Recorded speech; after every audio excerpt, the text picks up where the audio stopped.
Ça secoue sec. Ce sont les agitateurs du Hainaut sur CNO. CNO. Bonjour, bienvenue dans l'émission Les Agitateurs du Hainaut depuis What Home à Valenciennes qui nous reçoit chaque semaine. Nous allons évoquer les sujets suivants. Nous recevons en première partie Florian Olivier, fondateur de l'école de danse Back to the Flow, accompagné de Johan, professeur, et Lilou, danseuse et bénévole. Puis, en deuxième partie, Charles Jankowski pour le groupe Shop Inspiration, accompagné de Eberlink Sophie, chargée de production.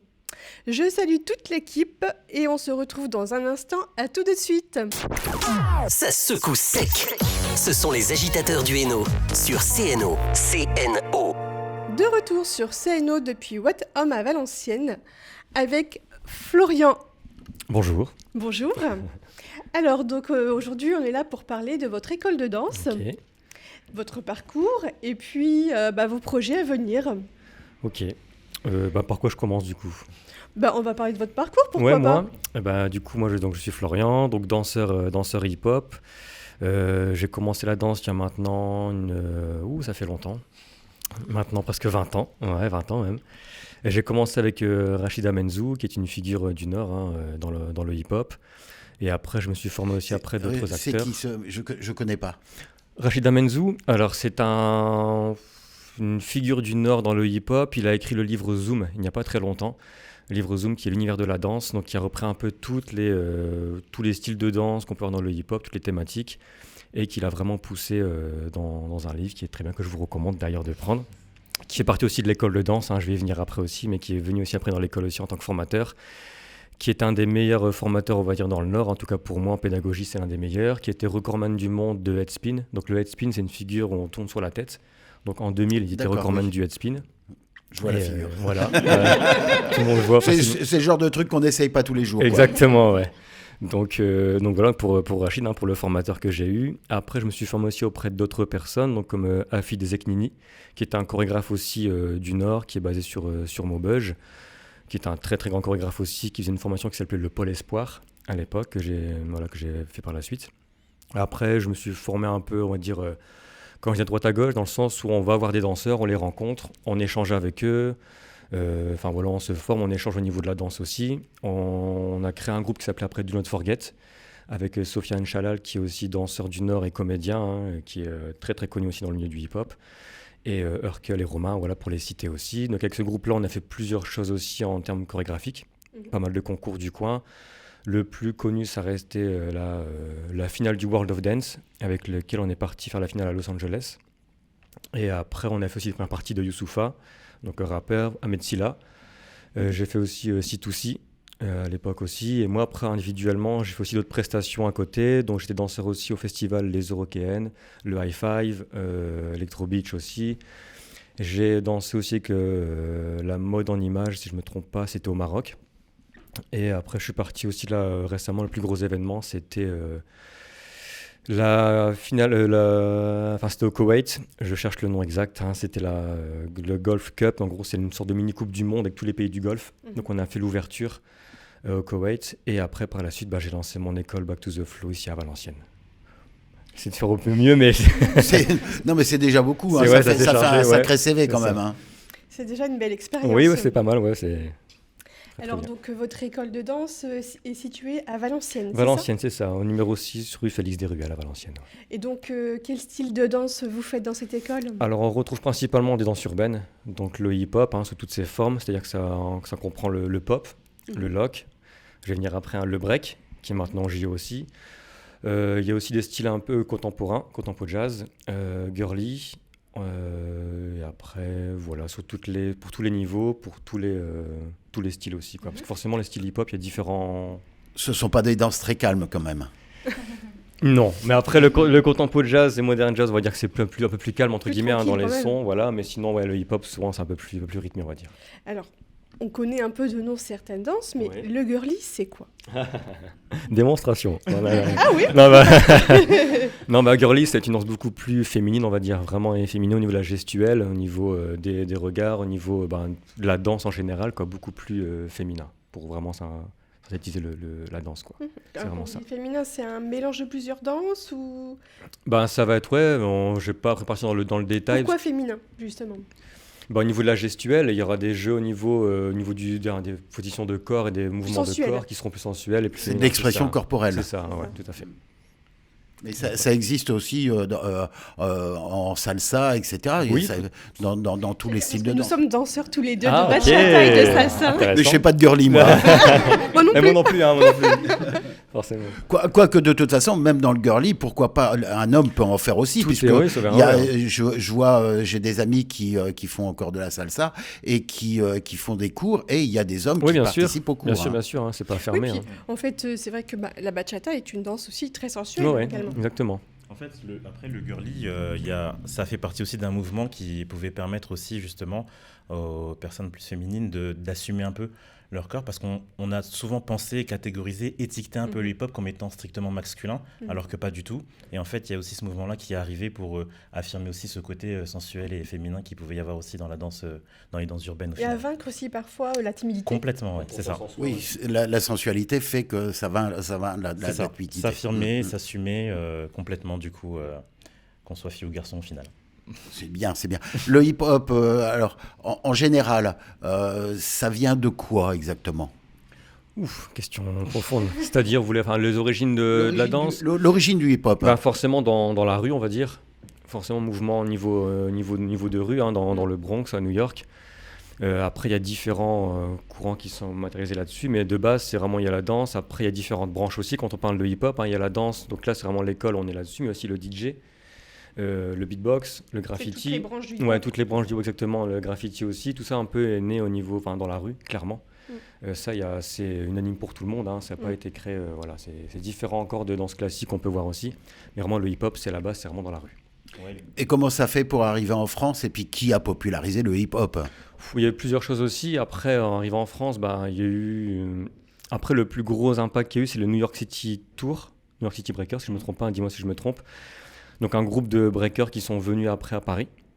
Donc là, forcément, ça a créé des vocations chez beaucoup de jeunes, notamment les plus connus, on va dire NTM, Joey Star et Cool Chain, qui ont fait aussi du C'est-à-dire, hip-hop, qui ont fait de la lié avec danse. Le rap, Exactement, le rap aussi. Je ne l'ai même pas cité, mais forcément le MC, le rap aussi. Et du coup, ça fait vraiment beaucoup de... arrivé à Paris, les gens étaient un peu, on va dire, fous, quoi. C'était vraiment nouveau, c'était de la magie. Il y a eu l'émission aussi. Archipel à choper. Voilà, c'est ce Je que vais y je venir après. Parce que bien avant, parce que je ne suis pas de la même génération, mais bien avant, il y avait quand même eu Sydney, qui était aussi d'ailleurs de la région, Sydney. Ah bon? Ah Du bon? Nord-Pas-de-Calais, je ne sais pas. Tout à fait. Il Ok. était même DJ au casino de Saint-Amand. Eh ben, Eh oui, on comme apprend quoi- des choses, comme quoi, Voilà. c'est génial. Ah ouais. Mais oui, et il a été aussi au Chatham pendant un moment aussi Ah, sur peut-être, je sais pas, ouais. au Touquet. Bon, non, mais je le connais pas personnellement Mhm. non plus. Mais c'était lui qui Ah oui, a Sydney, l'émission, c'était... ouais. l'émission qui avait lieu, je Exactement. crois, tous les dimanches Tous les après-midi. dimanches, c'est ça. C'est ça. Qui a fait que le hip-hop est devenu un mouvement culturel aussi. Ah ouais, exactement.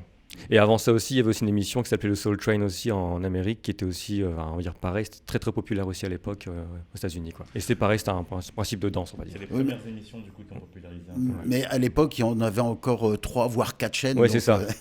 c'était C'est pas, ça. c'était pas tout à fait la même époque. Exactement. Ouais. J'allais dire, je me rappelle de l'époque où on avait Top 50, Hit Machine. Ouais, c'est ça. Et vraiment, on était en plein essor de C'est ça. toutes ces danses. Enfin, il y avait un groupe aussi, là, le Smurf. Alors, Oui. moi, je me souviens, j'étais C'est- petite avec mon grand frère, on faisait des Ah, les choses vagues, comme ouais. ça. Et vraiment, ça m'est resté, quoi. Et c'est super que ça s'est vraiment développé. Ah oui, ça c'est vraiment... Ouais, des gens- après, en plus, si je peux me permettre, du coup, aujourd'hui, le hip-hop, il a 50 ans. Il a fêté son 50e anniversaire l'année dernière. Parce que historiquement, on le situe à peu près dans les années 70, 73 exactement. Et 50 ans plus tard, c'est encore là. Au départ, quand ça avait commencé, on pensait que c'était des effets de mode et beaucoup pensaient que ça allait s'arrêter. Et puis au final, ça a traversé des Ça a générations, des pays. Et je pense qu'en fait, la recette, pour moi, en tout cas de mon point de vue, ça fonctionne, c'est parce que c'est adressé à tout le monde. C'est très accessible. C'est pas un style qui nécessite des aptitudes fortes particulières ou un corps particulier. En fait, c'est des jeunes qui ont inventé ça au départ dans la rue. Et le fait de rendre ça accessible, je pense que c'est aujourd'hui la vraie force du coup de cette culture. Et alors, pour fêter ses 50 ans, le hip-hop s'invite aux Jeux Olympiques, alors. C'est ça, exactement. Alors, C'est assez surprenant. Moi, ça m'a surpris quand j'ai entendu que le hip-hop... Bon, je savais qu'il y avait des championnats du monde, mais je ne savais pas que ça allait être aux Jeux Olympiques. C'est quand même assez surprenant. En fait, surprenant, oui et non. Parce qu'effectivement, aujourd'hui, il y a du hip-hop partout. Et c'est très sportif aussi. La culture hip-hop, elle s'est développée. Il y en a sur nos téléphones, sur nos écrans, dans des théâtres, à la télé. Et donc, du coup, au final, peut-être que c'est pas si surprenant que ça de le voir même arriver jusqu'au JO, tellement on sait qu'aujourd'hui, c'est quelque chose qui est très largement diffusé. Alors, vite fait, comment ça va se passer alors au JO? Puisque j'ai regardé déjà qu'il y a eu quelques compétitions qui ont déjà été filmées. Je n'ai pas tout à fait compris comment ça va se passer exactement. Alors, moi, j'ai pas toutes les infos parce que c'est très nouveau. Oui, il faut c'est savoir nouveau, qu'en fait, oui. même pour nous, c'est très compliqué parce que c'est très nouveau. Alors, ce qu'il faut savoir, c'est que normalement, nous, on a des événements de concours dans lesquels on réussit en gros à classer les gens qui viennent participer. Donc, on appelle ça souvent des battles. Oui. Et donc, on a l'habitude de voir un jury et en fait des artistes qui viennent concourir pour s'affronter et voir en fait qui est du coup le meilleur. Maintenant, là, les JO, c'est encore autre chose. Il va y avoir des figures imposées, je suppose. Peut-être. Alors, tout est encore un peu en pointillé. Nous, on ne sait pas encore les travers. On a aussi hâte, nous, de découvrir comment ils ont réussi à adapter ça pour un format où vraiment il y a une notation technique, en sachant que voilà, quand même, c'est un art et que ça reste quelque chose qui est très expressif avant tout. Mais le hip-hop sur Valenciennes, c'est quelque chose qui va se développer de toute façon, puisqu'il y a eu un jour un truc de danse sur la place d'Armes où on voyait qu'il y avait d'autres écoles de danse qui incluaient aussi le hip-hop sur Valenciennes. C'est ça. Il y a Place à la danse, donc qui est un événement organisé par la ville de Valenciennes, où là, toutes les associations faites de danse se regroupent justement sur la place d'Armes. Et il y a un podium, justement, toutes les assos viennent un peu montrer les cours qui sont proposés dans leurs écoles. Et du coup, c'est ça toute l'après-midi, de 14h à 18h. Donc ouais, ça, oui, à Valenciennes, ça se développe pas mal, ouais. On peut commencer le hip-hop à quel âge alors? 6 ans. 6 ans. Vous avez plus de 6 ans? Ça va. Avec le micro, c'est mieux. Pardon, oui, bien sûr. Non, et à partir de 6 ans, donc on peut commencer le hip-hop sans aucun problème. Il n'y a pas de problème au niveau, je sais pas, articulaire et tout ces trucs-là. Non, parce que du coup, les danses en général académiques commencent les cours d'éveil à 4 ans. Donc en fait, non, on met 6 ans. En fait, on pourrait commencer à 4 ans, parce que l'éveil, c'est... En fait, l'éveil, pour moi, c'est pas vraiment un style particulier, c'est plus de l'éveil de corps. Donc en fait, on pourrait mettre n'importe quelle musique, ce serait la même gestuelle. Il faut adapter ça par rapport au corps, ça je comprends. Mais à 6 ans, on peut commencer à placer quelques petits, on va dire, des steps, donc des pas un peu plus techniques, sans forcément rentrer dans une gestuelle vraiment musculaire ni rien, mais des compréhensions de corps, de droite, gauche, de pied gauche, pied droit, avec des noms, on va dire, connus, quoi. Mais il commence en faisant du modern jazz, je suppose. Je dis en fait 4 ans, c'est l'éveil. Pour moi, ça reste vraiment la danse, l'éveil, c'est pour tout le monde. Maintenant, 6 ans, on peut vraiment rentrer dans le hip-hop, quoi. Avec vraiment des styles, des pas particuliers. Ouais, c'est ça. À 6 ans, on peut déjà commencer à rentrer dans la spécialité à 6 ans. Ouais. Alors donc, dans votre école, vous accueillez des enfants, adolescents, adultes. Oui, c'est ça. Et donc, si on est adulte, qu'on n'a jamais dansé, on peut avoir des cours débutants adaptés? Oui, on peut vraiment. En fait, on fait par niveau. Ça va peut-être changer par la suite, hein, mais là, je fais par niveau. Ça veut dire quoi? En général, les écoles de danse fonctionnent par âge aussi. On est souvent regroupés. Là, j'ai fait le choix où il n'y a pas vraiment de... Il y a forcément un petit peu catégorie d'âge, mais c'est plus par niveau. Donc, on peut se retrouver des personnes qui sont plus âgées avec des beaucoup plus jeunes aussi. Mais le niveau pour moi débutant, une fois qu'on a 15 ans, 20 ans, 25, 30, 35 ans, même plus, à un niveau débutant, on comprend les mêmes choses en fait. On a une compréhension qui est voilà. Quand c'est ado, c'est différent. On met une compréhension beaucoup plus, on met des cours ado spécifiques parce que la compréhension n'est pas la même. D'un ado d'entre 6 et 12, même 12-15 ans, on va dire, c'est pas la même compréhension au niveau des cours de danse qu'après 15 ans, 20 ans, on comprend la même chose quand on parle de droite, gauche, etc. On comprend vraiment très très bien. Donc en fait, là, c'est ouvert à tout le monde et c'est classé par niveau. J'espère remettre par la suite des cours adultes spécifiques, donc là minimum 25 ans, comme ça moi les personnes qui veulent reprendre juste pour dire de faire un cours, pour souffler un peu et de rester dans la culture. On croise aussi pas mal de personnes qui ont commencé plus jeunes, qui ont arrêté parce qu'ils ont un chemin de vie, le travail, les enfants, la famille, on peut comprendre, et qui veulent reprendre, mais forcément ils arrivent là au bout de 10-15 ans, ils se trouvent des fois un peu perdus entre guillemets. ils veulent juste prendre un cours pour kiffer, et du coup, on sent qu'il y a une demande en fait au niveau adulte aussi. Donc, je pense que je vais remettre ça par la suite. Donc c'est trop tard pour moi. Ah non, justement, à la rentrée septembre, on vous attend. Je crois que non, j'aurais peut-être un petit peu de mal. Oui. J'ai beaucoup de souplesse. J'ai beaucoup de souplesse au niveau de ma gestuelle en danse, mais je n'ai aucune souplesse en tant qu'humain, quoi, en fin de compte. Hein. Bah, après, ça c'est pas gênant, ça peut gêner entre guillemets pour les danses comme le break, où là vraiment on va arriver au sol, il faut un peu une aisance aussi, il faut une souplesse, puis une musculature aussi. Maintenant, en danse debout, comme disait Yohan tout à l'heure, en fait, il n'y a pas de prérequis. On peut venir, chacun va avoir un peu, c'est justement la force aussi du hip-hop, c'est que on n'impose pas des choses et chacun peut ressentir les mouvements différemment, ce qu'on appelle un peu le groove. Chacun va avoir un groove différent. Si je mets un son, peut-être moi je vais faire ça, Yohan va peut-être faire un truc plus dans les bras ou la tête vers l'arrière ou devant. Et ça, c'est propre à chacun en fait. Donc en fait, c'est plus le côté ressenti. Et en danse debout en hip-hop, on n'a pas besoin en gros d'avoir de souplesse par la suite, quoi. C'est pas un impératif. Ouais. La place des femmes dans le hip-hop, on en a une, on va lui demander de nous en parler. Bah, je fais là-dessus en fait pour la place des femmes, du coup, c'est-à-dire que dans l'école, on a 70, 15. Les filles sont plus danseuses que les garçons. 75%, ouais, c'est ça, c'est quasiment que des filles au niveau des cours.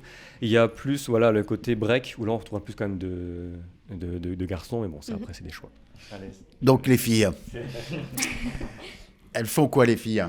En fait, ça s'est un petit peu démocratisé, on va dire, le hip-hop. C'est vrai qu'on va dire 65-70% de filles dans les cours, grâce aux cours girly aussi, notamment. Et en fait, c'est bête, mais il y a énormément de figures qui ont fait rêver les petites, depuis toute petite en dansant, en fait, du hip-hop, Beyoncé, enfin, toutes ces filles-là, finalement. Pourquoi Beyoncé, c'est apparenté au hip-hop? Bah, elle est un peu plus tout ce qui est R&B, etc., déjà par sa musique, et puis dans le milieu dans lequel elle est, oui. Mais oui, c'est vrai que dans certains milieux, ça reste un peu plus sensible pour les filles, notamment le break, le popping. En fait, c'est des milieux vraiment... Qu'est-ce que c'est, le popping? Le popping. C'est donc pareil, c'est une branche en fait du hip-hop. C'est une danse un peu plus old school, on va dire. Et qu'est-ce que c'est les old school? C'est un vieille peu... école. Non, mais c'est un peu tout ce qui est la robotique, contrôle de soi, contraction musculaire, le smurf. Voilà, plus communément appelé le smurf, tout ce qui est travail de wave, etc. Ça va vraiment être ça, en fait, le popping. C'est plutôt tout ce qui est isolation et technique. Il n'y aura pas énormément de danse, mais ce sera vraiment de la technique. Et du coup, voilà, c'est vrai que c'est des milieux qui ne plaisent pas à tout le monde. Et du coup, c'est vrai que l'effectif féminin, il se réduit un petit peu quand même quand c'est comme ça, quoi. Ça se remarque dans les battles, notamment. Tu fais de la danse depuis combien de temps, alors ? J'ai fait de la danse depuis toute petite. Et j'ai fait 10 années de danse classique avant de trouver du coup ma voie dans le hip-hop, grâce à Florian. C'est puisque le classique, ça te convenait plus? Alors, ou en fait, c'est un parcours qui a été comme ça? Alors, ça me convenait jusqu'à ce que j'ai goûté au hip-hop, en fait, aussi, simplement. On évolue aussi avec l'âge. C'est ça, et puis, exactement. notre style musical. C'est ça. Au niveau de l'adolescence, on va dire, je me suis testée au hip-hop, du coup. Et en fait, forcément, ce qui m'a plu, c'est qu'on ne nous imposait pas autant de règles qu'en danse classique. On va dire que du coup, comme Flo, enfin, je reprends un peu les propos de Flo, on a cette liberté dans le hip-hop où il n'y a pas une règle pour un move. Chacun le prend comme il veut, son move.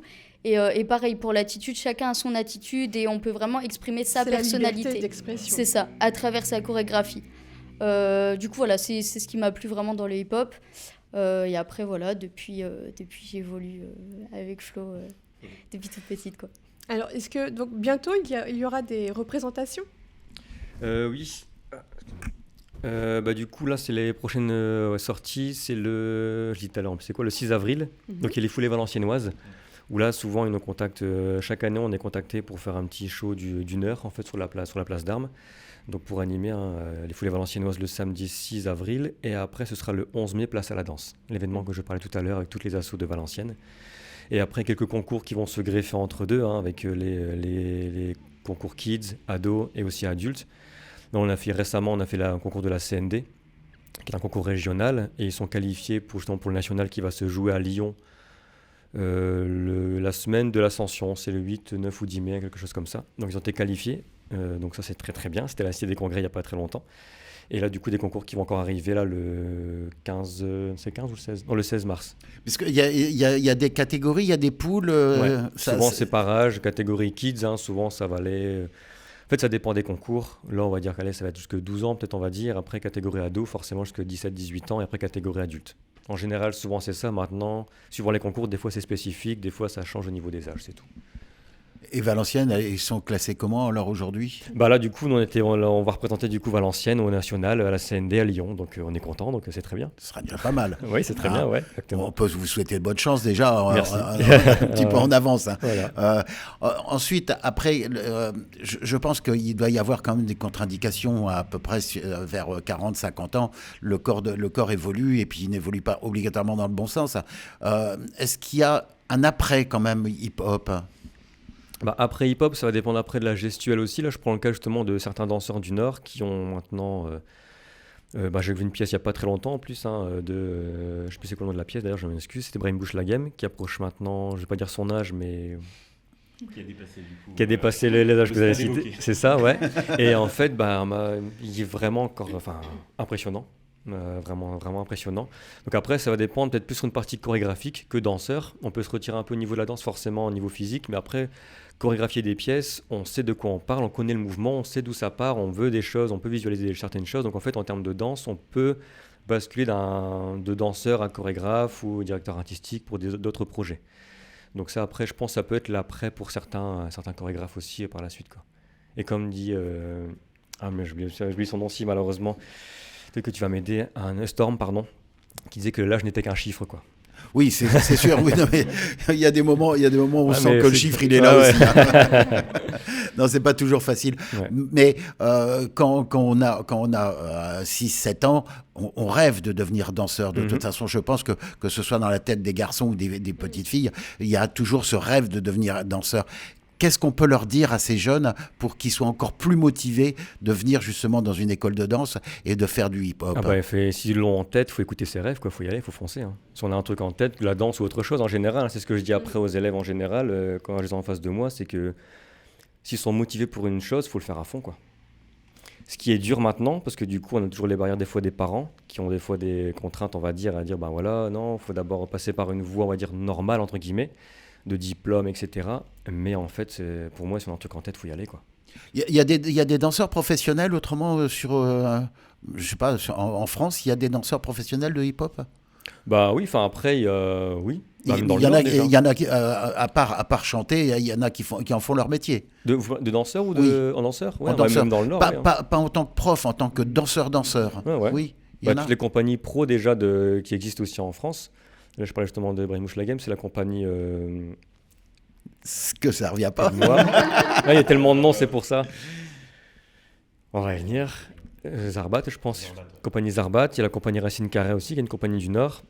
Je vais en oublier certainement aussi, hein, mais il y a aussi après, je pense aussi à Kader Atou, qui était directeur d'un CCN, donc un centre chorégraphique national aussi, donc il y avait qui dirigeait un CCN, et du coup, pareil, il y avait des danseurs qui étaient pros, en fait, qui sont payés pour ça aussi.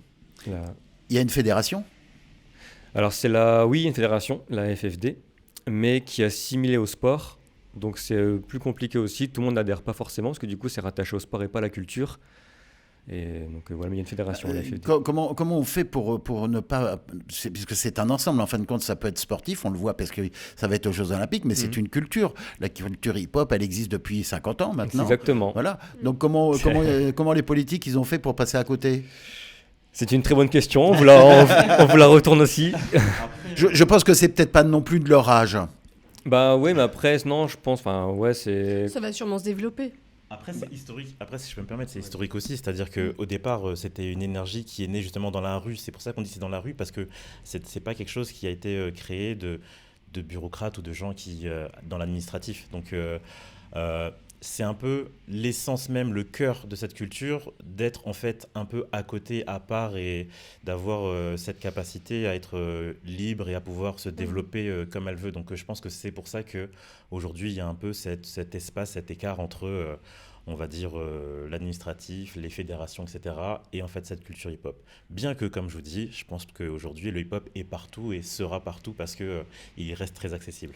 Mais aujourd'hui, la culture qui vient de la rue, ça commence à se développer de plus en plus. Je pense à des peintres comme Jean-Marc Basquiat ou bien Banksy, qui sont des gens qui sont des graffeurs. Bien Alors, pas Basquiat n'était pas un graffeur, mais c'était un peintre. Hein.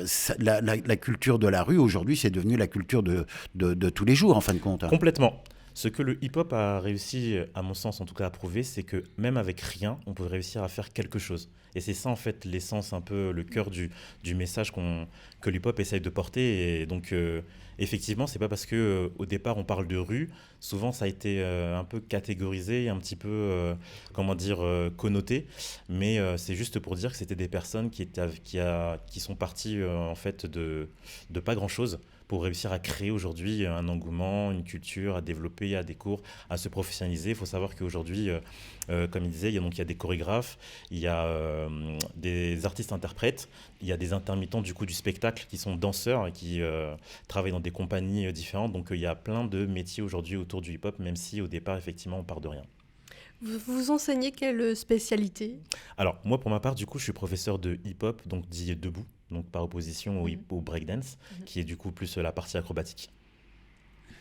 On peut vous retrouver sur les réseaux sociaux, je suppose ? Oui. Sur Facebook, sur Instagram et sur aussi backtotheflow.com, c'est internet tout simplement. Alors, vous êtes combien d'élèves et combien de professeurs dans votre école ? Alors, les élèves, on approche les 300 élèves. Et en termes de profs, on est 7 professeurs. D'accord. Donc moi, Yoann, du coup, ici... C'est pas une petite école de danse, non ? C'est une école sympa. Je suppose que quand vous faites des soirées, ça doit marcher. Ouais. Justement, j'ai pu voir votre vidéo sur une chorégraphie que vous avez faite à la Louvière. J'ai trouvé ça incroyable. Oui. Alors, il n'y a pas que nous. Hein. Il y avait des élèves de Back to the Flow. On est parti ici en car justement pour rejoindre le projet à Louvière. Et après, il y avait des écoles de Belgique qui étaient présentes aussi sur place. Et c'était pour un projet, justement, c'était Rachida Menzou qui était justement aussi à la chorégraphie de ça, donc qui était maintenant prof, qui était mon professeur avant, maintenant qui est prof dans mon école aussi. Et du coup, qui avait géré ce projet-là. Et du coup, c'était pour l'enfant soldat, pour dénoncer un peu justement les enfants qui sont envoyés au niveau des guerres. On pourrait en parler encore pendant toute la nuit, mais bon, je crois que le temps va nous manquer à un moment ou à un autre. On vous remercie, puis on viendra donc vous voir et puis vous applaudir déjà sur la place d'Armes. Et avant, c'est... les concours après, mais c'est les concours dans le coin ici. Et donc, puis au Foulée Valenciennoise. Exactement, c'est ça. D'accord. Et on vous souhaite bonne chance et puis merci beaucoup. Bon courage. Merci à vous. Vous avez la possibilité de nous retrouver sur Facebook Live, YouTube Live. On se retrouve à tout de suite.